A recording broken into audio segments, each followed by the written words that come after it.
In Chapter 21 of Jane Austen's Sense and Sensibility, Anne and Lucy Steele, sisters to whom the Middletons are distantly related, visit Barton Park.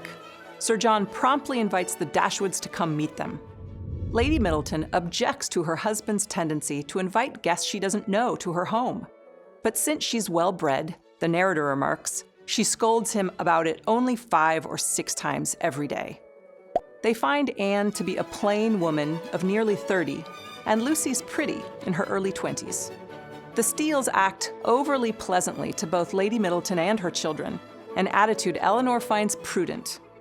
Lady Middleton gushes about her well-behaved, quiet children, and then watches complacently as they do outrageous things to the Steele sisters, pulling hair, carrying off scissors, pinching fingers, throwing tantrums to get sweets, and engaging in all kinds of what their mother fondly calls monkey tricks. Marianne and Elinor don't participate.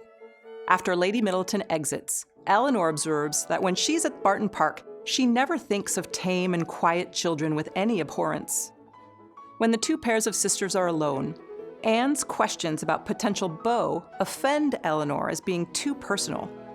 Elinor silently judges Anne's vulgar freedom and folly, and Lucy's shrewd look.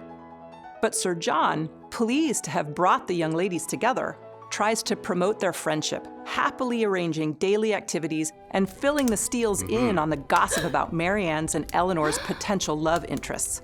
He tells them that he thinks Elinor's beau is named Ferrers. He's on to her. Lucy and Anne argue about how well they know the Ferrers family through their uncle, but then they drop the topic abruptly, which raises Elinor's suspicions. In Chapter 22 of Sense and Sensibility, Marianne's lack of patience for the Steeles forces Elinor to take up the slack, even though she thinks Lucy is both ignorant and insincere. During a stroll, Lucy questions Elinor about Mrs. Ferrers, whom neither Lucy nor Elinor know personally. To Elinor's silent amazement, Lucy confesses that she and Edward have been secretly engaged for 4 years.